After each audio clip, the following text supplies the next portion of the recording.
नमस्कार। मेरा खराब गला आज काफ़ी ठीक है, लेकिन फिर भी अपनी आवाज़ से ज़्यादा आपको दूसरे की आवाज़ सुनाता हूँ। अभी तक मैंने ध्यान नहीं दिया था कि मैंने कितने कोरोना मरीजों का इलाज किया।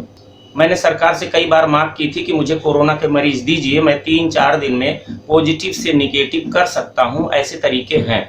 और ये तरीके मैं शुरू से बताता रहा हूँ, जनवरी से लिखता रहा हूँ। बाद में उन तरीकों में से कुछ चीज़ों को आयुष मंत्रालय ने भी अपनी एडवाइजरी में शामिल किए। वो तरीके एक-एक करके सही साबित होते जा रहे हैं और इस फ़ोन से, इस आवाज़ से आप जान सकते हैं कि सचमुच कितना आसान है इस बीमारी से बाहर निकलना।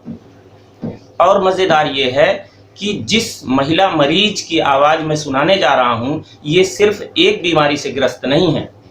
इनको काफ़ी दिनों से टाइफाइड है, ऊपर से कोरोना पॉजिटिव। आप सोचिए कि स्थिति क्या होगी। क्वारंटाइन की स्थिति में जब इनका मेरे पास फ़ोन आया, तो मैंने कहा कि अगर आप अपने डॉक्टरों को, नर्सों को इस बात के लिए सहमत कर लें कि मेरी दवा इस्तेमाल कर सकें, तो मैं फिर बताता हूँ पूरा तरीका। तो खैर, इन्होंने वो तैयारी की और इसके बाद मेरी दवा इस्तेमाल की और मुश्किल से 4-5 दिन में ये पूरी तरह से अपने को फिट महसूस करने लगी। जांच परख की बात अलग है कि वो 10-12 दिन 15 दिन बाद वो दोबारा जांच करें, कुछ करें। कई बार ऐसा हो रहा है कि जो क्वारंटाइन मरीज हैं, आमतौर पर 14 दिन क्वारंटाइन होने के बाद बाहर आ रहे हैं। मेरी दवा अगर उन्होंने ले ली, तो मुश्किल से हफ्ते भर में वो पूरी तरह से ठीक हो जा रहे हैं। डॉक्टरों को ताज्जुब है कि ऐसा कैसे हो रहा है कि इतनी जल्दी मरीज ठीक हो रहा है। ये आप समझिए कि वास्तव में ये कोई मुश्किल बीमारी नहीं है, बहुत आसान है। अगर आप डरते हैं तो आपकी स्थिति गंभीर हो जाएगी, नहीं डरते हैं, आसानी से कुछ तरीके अपनाते हैं तो ये बीमारी बिल्कुल आसान हो जाएगी। तो इस आवाज़ को सुनिए और मेरे लिए खुशी की बात ये है कि 1.5-2 महीने के भीतर हर दिन 5-7 मरीजों के हिसाब से मैं 100 से ज़्यादा मरीजों का इलाज कर चुका हूँ और बहुत आसानी से 3-4-5 दिन में सब पॉजिटिव से नेगेटिव हुए। और इस आवाज़ के बाद एक बात मैं और कहूँगा, एक तरह से अपील समझ लीजिए, जो भी कह लीजिए, सरकार से कह लीजिए कि जो बेहद गंभीर हैं, वो भी बहुत आसानी से कैसे बच सकते हैं। तो आपको इन्फॉर्मेशन दे देंगे। एक्चुअली हम लोगों के यहाँ सैंपलिंग हो गई थी। अच्छा। हाँ जी, तो आज हम लोगों को रिलीव कर दिया जाएगा 1-2 घंटे में। अच्छा। जी जी जी। अच्छा, तो मतलब सब निगेटिव हो गया है? जी जी जी जी जी नेगेटिव हो गया। चलिए, बहुत बढ़िया।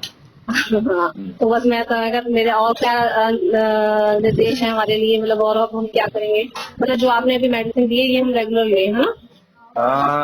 ये क्या क्या दवा क्या क्या ले रही थी?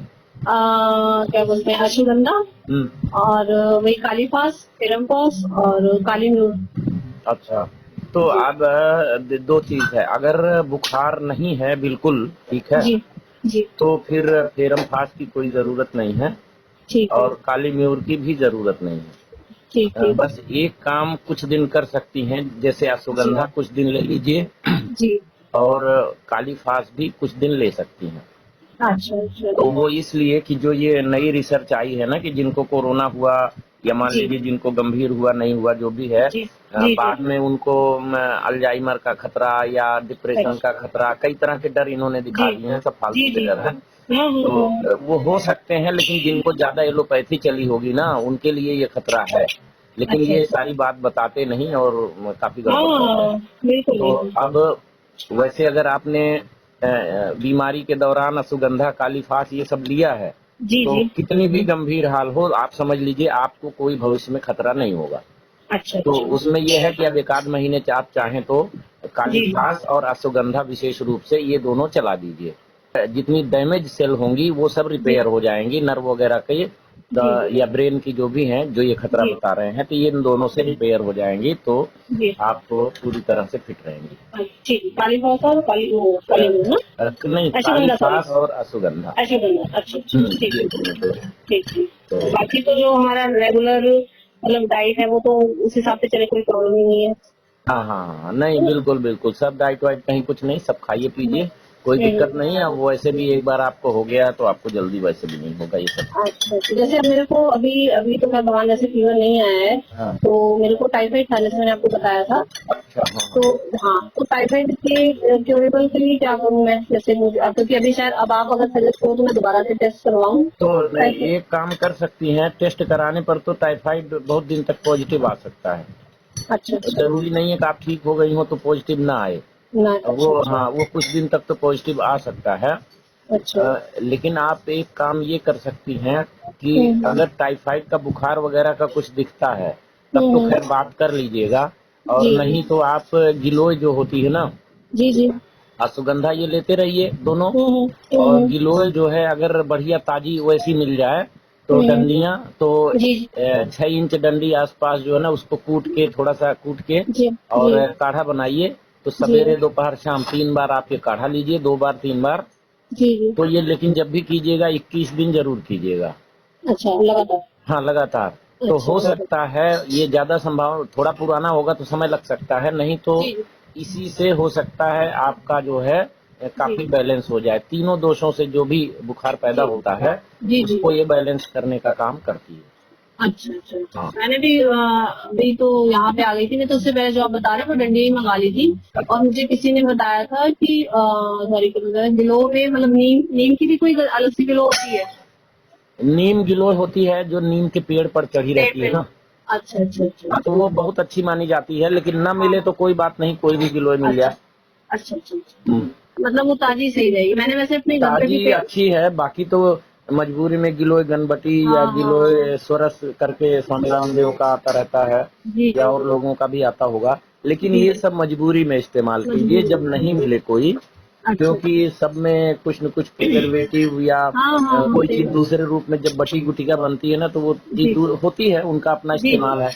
जी लेकिन जी शरीर को इम्यून करने के लिए सबसे जी अच्छा है कि ताजी गिलोय जो भी है। वैसे जी जी। गिलोय तो 1 किलो 2 किलो भी मिल जाए, जैसे आपने मंगवा लिया तोड़ हाँ ओड़ हाँ के जो भी है, तो हाँ हाँ। मेरे ख्याल से वो कुछ दिन तो सूखती नहीं है। अच्छा और अच्छा। दूसरा नहीं तो थोड़ा सा उसकी मिट्टी विट्टी में, गीली मिट्टी या कपड़ों में दबा दीजिए, तो हम्म। वो वैसे भी उगने भी लगती होगी, वो तो डंडी लगाने पे लग जाती है ना। नहीं नहीं, मैंने मैंने वही आपको बता दी थी, मैंने घर पे लगा ली थी पहले ही। हम्म। लगा ली है मैंने। अच्छा। मैं हाँ किसी मैम के घर पे तो मैंने मंगवा ली थी, उसकी डंडी लगा दी थी तो उसकी बेल भी आने लग गई है। हाँ हाँ, बिल्कुल बिल्कुल।